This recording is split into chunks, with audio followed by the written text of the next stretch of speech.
Hello student, study point channel में आपका स्वागत है। प्रिय विद्यार्थियों, कक्षा 10 में आप साइंस के अंतर्गत अध्याय 2 अम्ल क्षार एवं लवण वाले अध्याय का अध्ययन कर रहे हैं।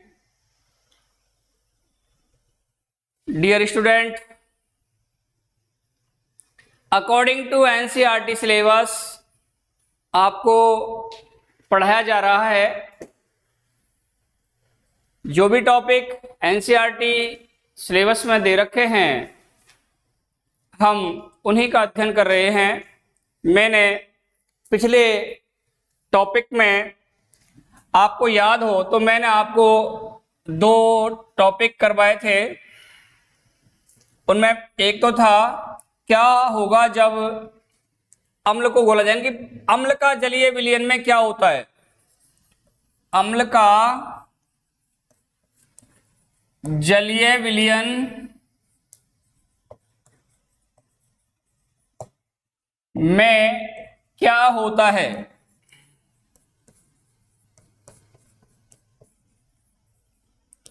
वो मैंने आपको यहां ये लिखवा दिया था, समझा दिया था, बताया भी था कि जब किसी अम्ल को जल में डालेंगे या जलीय विलयन में डाला जाता है तो यह जलीय विलयन में पूर्णतः अपघटित होता है और अपघटित होकर हाइड्रोजन आयन देता है।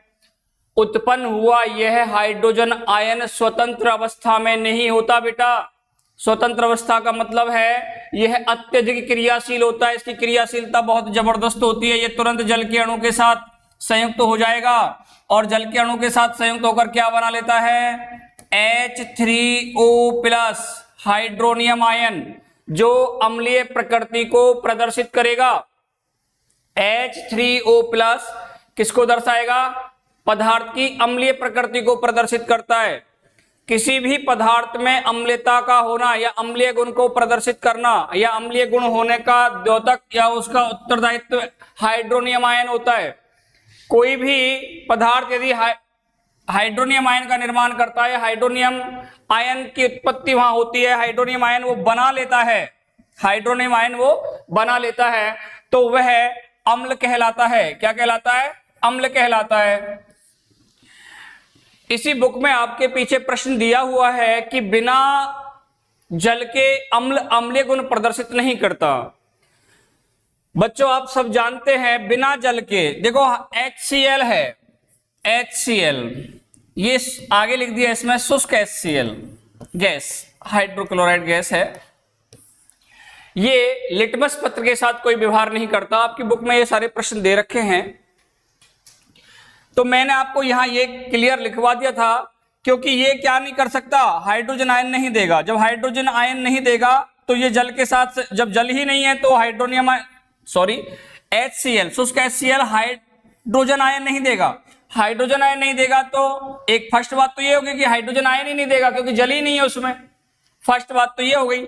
दूसरी बात है कि हाइड्रोनियम आयन का निर्माण भी नहीं होगा। जब जल ही नहीं है तो हाइड्रोनियम आयन का निर्माण भी नहीं होगा, अतः यह अम्लीय गुण प्रदर्शित नहीं करेगा। ऐसे ही कोई भी अम्ल है, देखकर हम अम्ल के बारे में पता नहीं लगा सकते। जैसे अभी आपको मैंने कह दिया साहब HCl है, ये अम्ल है क्या, H2SO, अगर इसके आगे शुष्क शब्द लिखा हुआ है तो ये अम्लीय गुण प्रदर्शित नहीं कर सकता।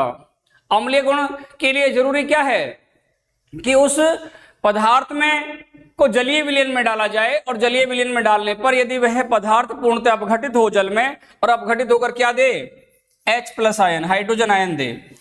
जब जलीय विलयन में वो हाइड्रोजन आयन देगा तो यह हाइड्रोजन आयन किसके साथ संयुक्त हो जाएगा, जल के साथ। क्यों, क्योंकि ये कैसा होता है, स्वतंत्र नहीं होकर क्रियाशील होता है। तो ये किसके साथ जुड़ जाएगा, जल के साथ, और क्या बना लेगा, हाइड्रोनियम आयन बना लेगा, जो अम्लीय गुण को प्रदर्शित करता है। ये आपको मैंने करवा दिया। इसके बाद ध्यान दें आप, इसके बाद मैंने लिखवाया था क्षार का जलीय विलयन में क्या होता है। क्षार का जलीय विलयन में क्या होता है, तो देखो बेटा, इसे मैं आपको समझा चुका हूं, लेकिन पिछले टॉपिक से जोड़ने के लिए अब मुझे जो नेक्स्ट टॉपिक स्टार्ट करना है उससे जोड़ने के लिए इसे मैं आपको समझा रहा हूं। कोई भी क्षार है NaOH ले लिया आपने, इसे आपने जल में डाला, जलीय विलयन हो गया। जलीय विलयन में ये Na+ और OH- आयन हाइड्रोक्सिल आयन का निर्माण करता है, हाइड्रोक्सिल आयन उत्पन्न करता है। कहां करेगा? जलीय विलयन में। कहां करता है? जलीय विलयन में। अब आप ध्यान दें, ये मैंने यहां तक आपको लिखवा दिया था। ये क्षारक हैं। क्या हैं? क्षारक। आपने जल में डाला, जल में पूर्णतः अपघटित होंगे, अरे जल में घुल जाएंगे, घुलनशील होंगे। जब जल में घुल जाएंगे तो ये क्या देते हैं? Hydroxyl ion. तब ये क्या कहलाते हैं? क्षार। वो मैं आपको समझाने जा रहा हूं। ऐसे क्षारक, देखो क्षार और क्षारक में अंतर होता है। ऐसे क्षारक जिन्हें आप कहां घोल रहे हो? जल में घोलना चाहें और वो जल में पूर्णतः घुलित हो जाए या घुलनशील होते हैं, ये कह दीजिएगा आप। जो जल में घुलनशील होते हैं वो क्या कहलाते हैं? क्षार। क्या कहलाते हैं? क्षार। ऐसे क्षारक जो जल में घुलनशील होते हैं, कहा? जल में घुलनशील होते हैं, क्या कहलाते हैं? क्षार कहलाते हैं। क्या कहलाते हैं? क्षार कहलाते हैं। समझ में आ रहा है? एक बात, कुछ ऐसे भी होते हैं जो जल में घुलनशील नहीं होते। जो जल में नहीं घुलते वो क्षारक हो सकते हैं लेकिन क्षार नहीं होते। क्षार और क्षारक में डिफर, अंतर बता रहा हूं आपको। ऐसे क्षारक, अभी मैंने आपको समझाया कि NaOH को जलीय विलयन में डाला, ये घुल गया और घुलकर क्या उत्पन्न किया इसने? OH- आयन हाइड्रोक्सिल आयन दिया, तो क्या कह दिया हमने? ये क्षार है। यानी ऐसे क्षारक जिन्हें जलीय विलयन में डाला जाए, या ये कहिएगा जो जल में घुलनशील होते हैं, ऐसे क्षारक जो जल में घुलनशील होते हैं क्या कहलाते हैं? क्षार। और ऐसे जो जल में घुलनशील नहीं होते हैं वो क्षार नहीं होते लेकिन क्षारक होते हैं। क्या नहीं होते? क्षार नहीं होंगे, जो जल में घुलेंगे नहीं, पर वो क्या होंगे? क्षारक होंगे। क्या होंगे? क्षारक होते हैं। ठीक है, तो आप नोट डालें नीचे, नोट ऐसे नोट डालकर लिखें।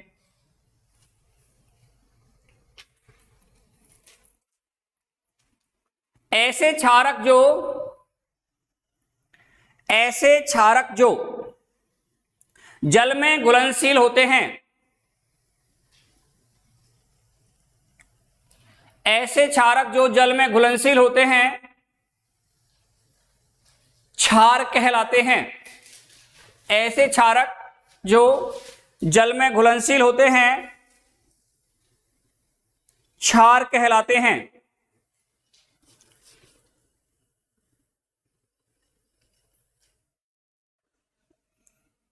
जल में घुलनशील होते हैं क्षार कहलाते हैं।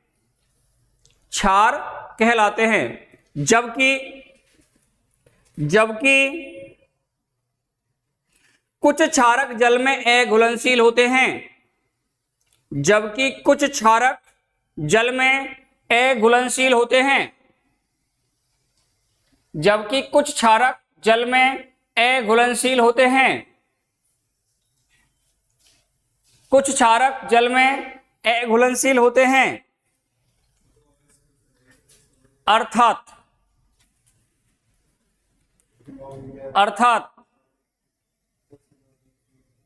सभी क्षार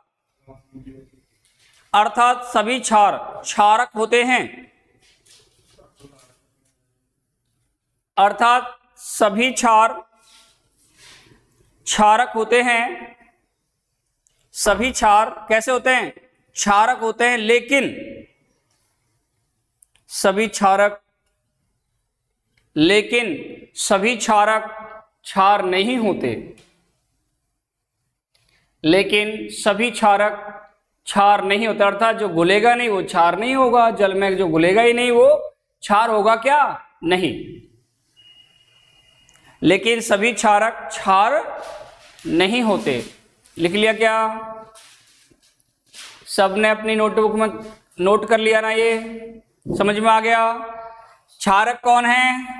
जो जल में घुलेगा वो क्या कहलाएगा? क्षार कहलाएगा। समझ में आ रहा है?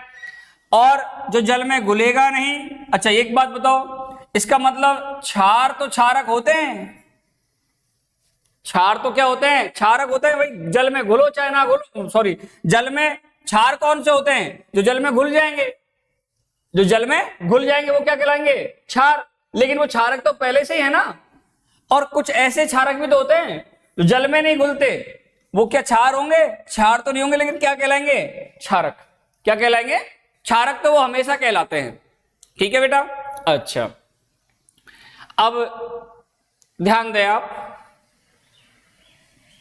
इसके बाद जो आपका नेक्स्ट टॉपिक है वो है तनुकरण। बहुत ही इंटरेस्टेड टॉपिक है तनुकरण।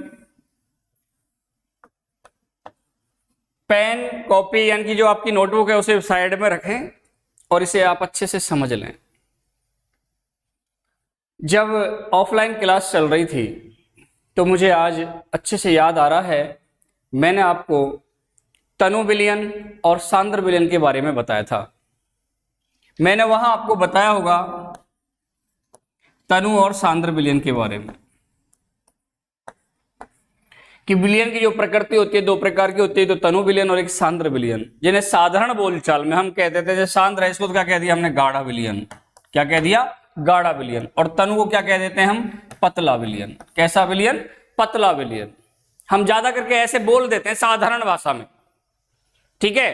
अच्छा, ये सब आप लोग जानते हैं कि सांद्र जो विलयन होता है, यदि उसमें हम जल मिला दें, सांद्र विलयन में क्या मिला दें? जल मिला दें, तो आपका जो सांद्र विलयन है वो कैसा हो जाएगा? पतला, यानी कि तनु हो जाएगा कि नहीं हो जाएगा? हो जाएगा ना। तो वही प्रक्रिया है तनुकरण की प्रक्रिया में। अब उस प्रक्रिया को क्या कह देते हो आप? तनुकरण। यानी कि गाढ़े विलयन को यानी कि सांद्र विलयन को किस में बदल रहे हो आप? तनु विलयन में बदल रहे हो। तनु विलयन में बदलने की जो प्रक्रिया है वो क्या कहलाती है? तनुकरण कहलाती है। क्या कहलाएगी? तनुकरण। अब कैसे बदला जाएगा विलयन को? कैसे बदलना है, मेन चीज वो है इसमें, उसे आप समझिए। देखिए, ध्यान दें आप बोर्ड पर, ये एक बीकर है,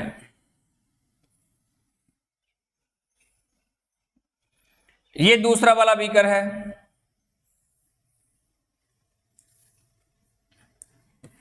दोनों में अंतर बता रहा हूं मैं। एक बीकर में तो मैंने अम्ल का या क्षार का विलयन भर लिया, इसके अंदर तो क्या है? अम्ल या क्षार का विलयन, अम्ल का या क्षार का विलयन। ठीक है भाई, ध्यान से समझना बेटा। इस वाले बीकर में इससे हम बात कर लेते हैं पहले, और अब मुझे इसका क्या करना है?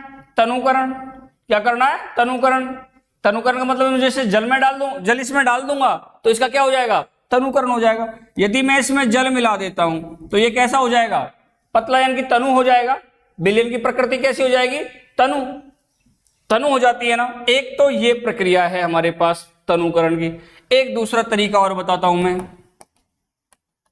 देखिए बेटा, इसमें मैंने जल भर दिया। क्या भर लिया? जल। ऊपर से मैं या तो अम्ल डाल रहा हूं,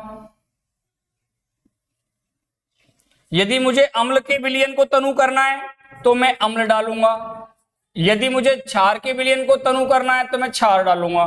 अम्ल या क्षार का विलयन ऊपर से डाला जा रहा है। दोनों ही कंडीशनों में तनुकरण किसका होगा? दोनों ही कंडीशनों में तनुकरण किसका होगा? अम्ल और क्षार का। यहां भी अम्ल क्षार का तनुकरण है और यहां भी अम्ल और क्षार का ही तनुकरण होगा। कंडीशन दोनों में ही क्या होना है? तनुकरण होना है। अब आप इसे को समझो कि तनुकरण में, तनुकरण जो है वो होगा ये वाला या ये वाला, उसे हमें समझना है बेटा। देखो आप समझना, आप यहां अम्ल और क्षार के विलयन में जब जल डाला जाता है, एक ये कंडीशन और एक ही दूसरी वाली ये कंडीशन। हम पहले फर्स्ट कंडीशन की बात करते हैं। देखिए, अम्ल अथवा क्षार के विलयन में जब हम जल डालते हैं तो यह प्रक्रिया या यह रासायनिक अभिक्रिया, यह जो क्रिया होगी वो अत्यंत ऊष्माक्षेपी होती है, अत्यंत ऊष्माक्षेपी होगी। ऊष्माक्षेपी का मतलब इसमें से बहुत ज्यादा मात्रा में क्या निकलेगी? ऊष्मा भार आती है। क्या भार आएगी? ऊष्मा भार निकलेगी। इससे होकर ऊष्मा उत्पन्न हो जाएगी और यह ऊष्मा बीकर से बाहर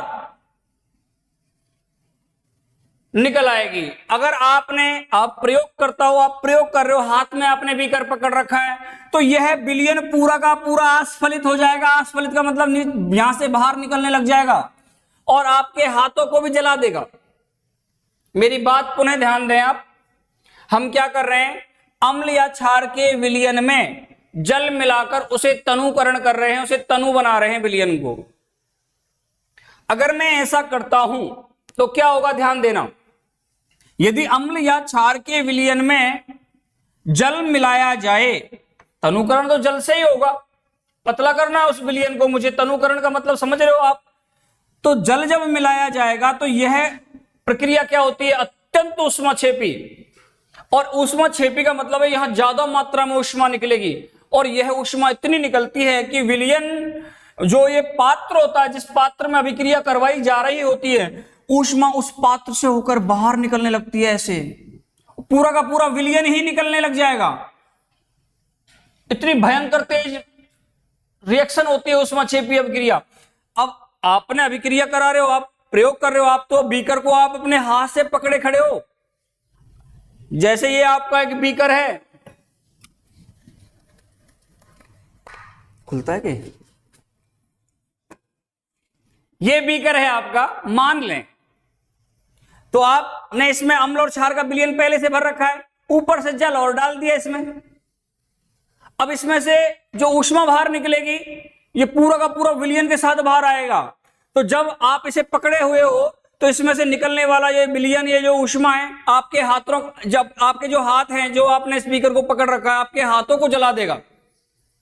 इसलिए यह प्रक्रिया बहुत ही खतरनाक होगी। तो फिर क्या करें हम?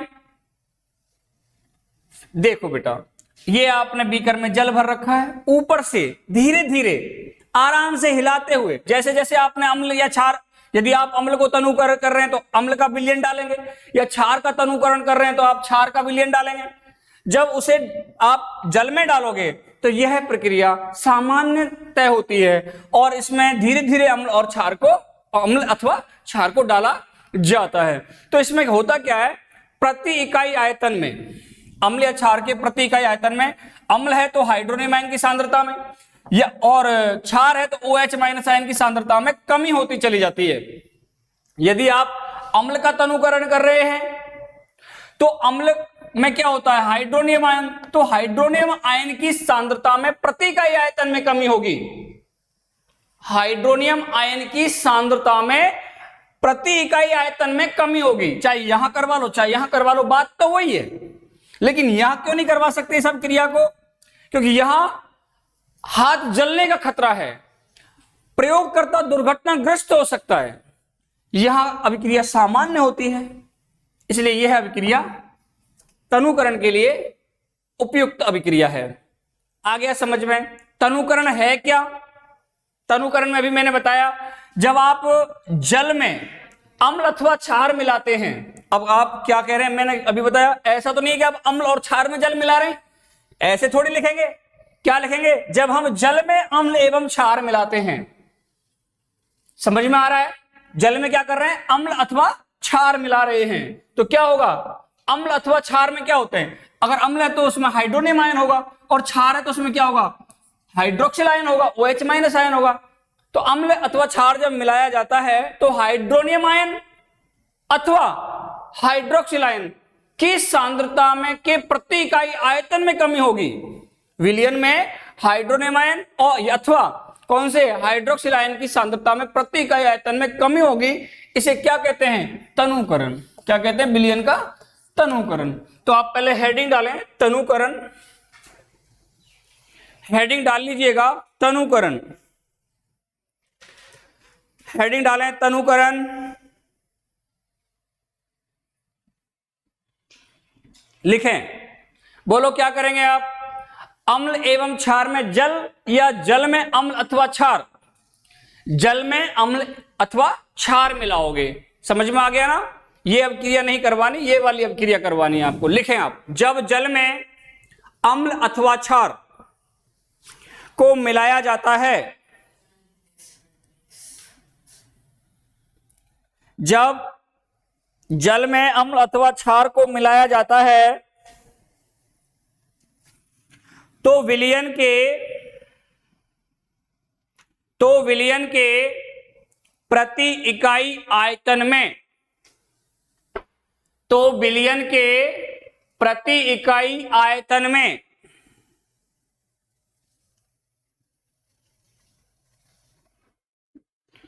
तो विलयन के प्रति इकाई आयतन में आयनों, प्रति इकाई आयतन में आयनों के कोष्टक में आपको पता है, यदि आप अम्ल का तनुकरण करेंगे तो कौन सा होगा? Hydronium ion. तो आप लिखेंगे H3O प्लस ऑब्लिक यानी अथवा का चिन्ह लगाकर क्या लिखोगे? अगर क्षार है तो OH माइनस आयन। आयनों के कोष्टक में, बोर्ड पे देखो, इधर ध्यान दो आप, आयनों के कोष्टक में ये दोनों उतार लो कोष्टक वाले, हाइड्रोनियम आयन अथवा हाइड्रोक्सिल आयन, हाइड्रोनियम आयन या कौन से हाइड्रोक्सिल आयन, दोनों उतार लो आप। यदि आप अम्ल का करेंगे तो हाइड्रोनियम आयन की सांद्रता में कमी आएगी, और हाइड्रोक्सिल आयन क्षार का करते हो तो हाइड्रोक्सिल आयन की सांद्रता में कमी होगी। क्या लिखा आपने? क्या लिखा? प्रति इकाई आयतन में आयनों की सांद्रता में, आयनों की सांद्रता में प्रति इकाई आयतन, आयनों की सांद्रता में, सॉरी प्रति इकाई आयतन तो हम पहले लिख चुके हैं, आयनों की सांद्रता में कमी आ जाती है, आयनों की सांद्रता में कमी आ जाती है, सांद्रता में कमी आ जाती है, इसे तनुकरण कहते हैं। सांद्रता में कमी आ जाती है, इसे तनुकरण कहते हैं, इसे तनुकरण कहते हैं, इसे तनुकरण कहते हैं। लिख लिया आपने? अब आप हेडिंग डालें तनुकरण के समय सावधानी, तनुकरण के समय सावधानी, तनुकरण के समय सावधानी, तनुकरण के समय सावधानी। लिखें, किसी अम्ल अथवा क्षार को, किसी अम्ल अथवा क्षार को, एक मिनट इधर ध्यान देना सभी बच्चे, सावधानी में क्या लिखना है आपको? सावधानी में लिखना क्या है बेटा? एक तो ये वाली क्रिया और एक ये वाली क्रिया, बोलो कौन सी होगी और कौन सी नहीं होगी? ये तो होगी और ये नहीं होगी, यही सावधानी है बस। दोनों ही तनुकरण है, लेकिन करना कैसे है हमें? ये वाली क्रिया और ये वाली क्रिया, इन दोनों में से कौन सी करनी है? ये तो होगी और ये नहीं होगी, यही सावधानी है बस। ठीक है, लिखो, किसी अम्ल अथवा क्षार, किसी अम्ल अथवा क्षार को तनुकृत करते समय, किसी अम्ल अथवा क्षार को तनुकृत करते समय, तनुकृत करते समय यह सावधानी बरती जानी चाहिए, यह सावधानी बरती जानी चाहिए, यह सावधानी बरती जानी चाहिए कि जल में अम्ल अथवा क्षार को मिलाएं, यह सावधानी बरती जानी चाहिए कि जल में अम्ल अथवा क्षार को मिलाएं, जल में अम्ल अथवा क्षार को मिलाएं, ना कि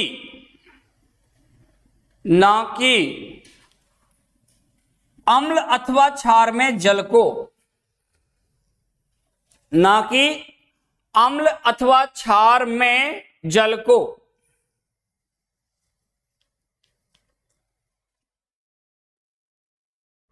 ना कि अम्ल अथवा क्षार में किसको? जल को। क्योंकि बताओ क्यों? क्योंकि अगर ये अभिक्रिया होगी तो क्या होगी? अत्यंत ऊष्माक्षेपी, जिससे बहुत ज्यादा मात्रा में ऊष्मा निकलेगी। ठीक है, लिख लो, क्योंकि ऐसा करने से यह क्रिया, क्योंकि ऐसा करने से यह क्रिया, क्योंकि ऐसा करने से यह क्रिया अत्यंत ऊष्माक्षेपी होती है। यह क्रिया अत्यंत ऊष्माक्षेपी होती है, जिससे उत्पन्न हुई ऊष्मा, जिससे उत्पन्न हुई ऊष्मा,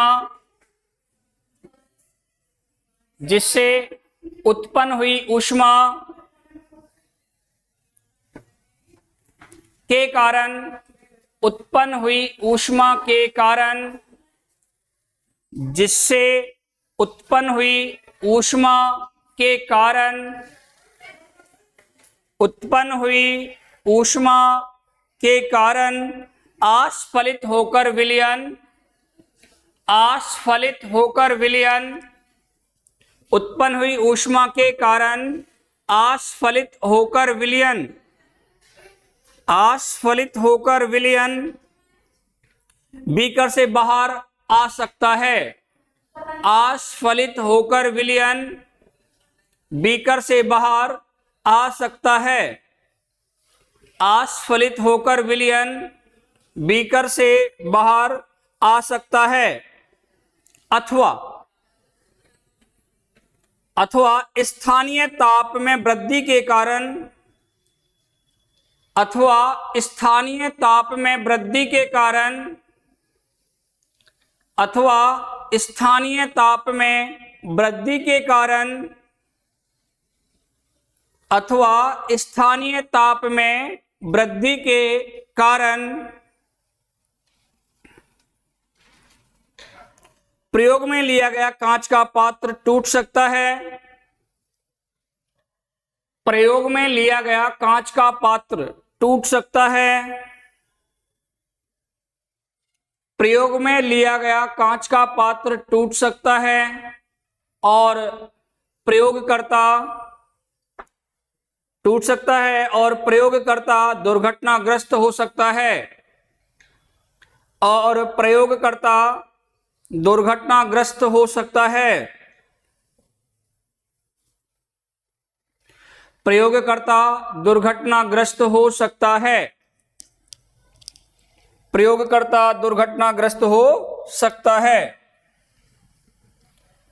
मेरे हिसाब से आपको समझ में आ गया होगा कि तनुकरण क्या है।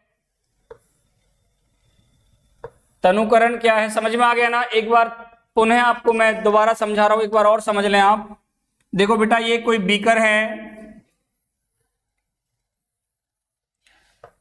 ऐसा ही हमने दूसरा बीकर ले लिया। ठीक है, एक बीकर में तो मैंने क्या भर दिया? अम्ल और क्षार का विलयन, अम्ल अथवा क्षार का विलयन भर दिया। ठीक है, तनुकरण का मतलब होता है अम्ल एवं क्षार के जो विलयन होता है, उस विलयन में प्रति इकाई आयतन में सांद्रता में कमी आना। उसकी सांद्रता में क्या आए? कमी। तो यदि मैं इसमें जल डाल दूं, आपको पता ही है तनुकरण में क्या किया जाएगा?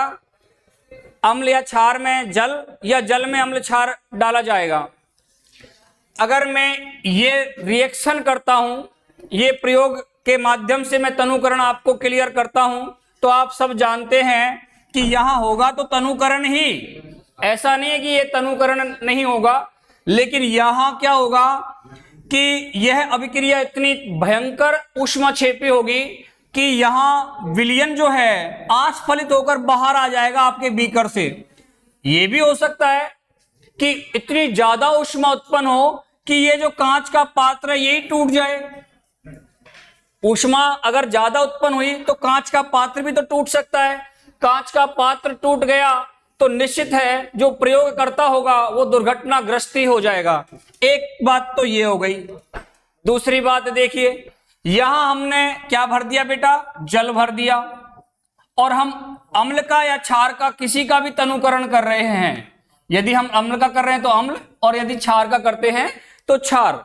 यदि इस प्रक्रिया के द्वारा तनुकरण किया जाएगा तो यह क्रिया, यह रासायनिक अपक्रिया बहुत ही नॉर्मल सामान्य वे से होगी, जिससे हमें किसी भी प्रकार की कोई समस्या उत्पन्न नहीं होगी। यही इसमें सावधानी है। ठीक है बेटा, आगे की कक्षा नेक्स्ट डे। Thank you.